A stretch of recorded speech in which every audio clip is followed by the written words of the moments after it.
आप सबको मेरा प्यार भरा राधे कृष्ण। आज मैं आपको एक प्रेरणात्मक कहानी बताने जा रहा हूँ, तो पूरा वीडियो को देखकर चैनल को सब्सक्राइब जरूर कर देना। एक राजा अपने मंत्री के साथ नगर में घूमने जाता है और रास्ते में उसे एक हरा भरा खेत दिखता है और उस खेत के बगल में एक छोटा सा परिवार रहता था। वो लोग बहुत खुश होकर गाना गाते दिखे, इधर उधर मस्ती में घूमते दिखे और उनके चेहरे पर सूरज जैसा तेज था। सुख क्या होता है यह देखने से ही पता चलता था। राजा ने बहुत आश्चर्य के साथ अपने मंत्री से पूछा कि मैं पूरे देश का राजा हूँ, फिर भी मैं ये लोग की तरह खुश क्यों नहीं हूँ। तो मंत्री ने कहा, इसका जवाब मैं आपको 1 महीने बाद दूंगा, पर पहले मुझे 99 सोना मोहर दीजिए। राजा को मंत्री पर बड़ा क्रोध आया, पर उसे उसके सवाल का जवाब चाहिए था। तो राजा ने मंत्री को 99 सोना मोहर दे दी।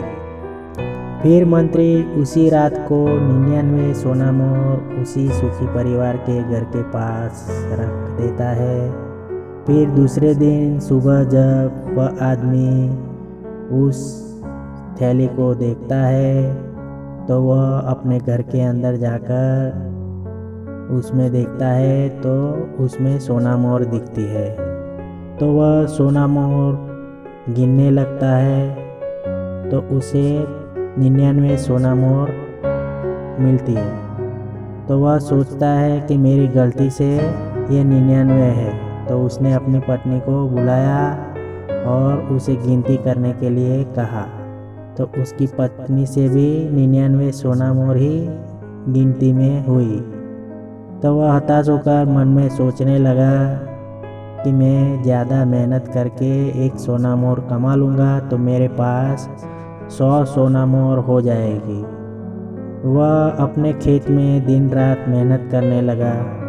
फिर कुछ दिन बाद वह घर आकर फिर से सोना मोहर को गिनता है तो सोना मोहर 97 हो गई थी और क्रोध में आकर अपनी पत्नी से पूछा कि इसमें से 2 सोना मोहर कैसे कम हो गई।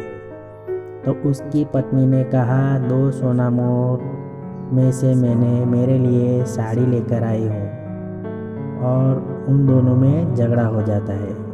फिर कुछ दिन बाद फिर से वह सोना मोहर गिनता है तो इनमें से एक और सोना मोहर कम हो जाती है। अब की बार उसका बेटा सोना मोहर बेचकर अपने लिए घड़ी ले आता है। जैसे जैसे सोना मोहर कम होती गई वैसे वैसे घर में लड़ाई झगड़े बढ़ते रहे। बराबर 1 महीने बीत जाने के बाद राजा और मंत्री उसी जगह फिर से आते हैं। तो राजा देखता है कि परिवार में से सुख का नामो निशान मिट चुका है। सबके चेहरे से रौनक चली गई है। माहौल ऐसा है कि कभी भी झगड़ा हो सकता है। तो राजा ने मंत्री से कहा, इनका सुख कहाँ चला गया।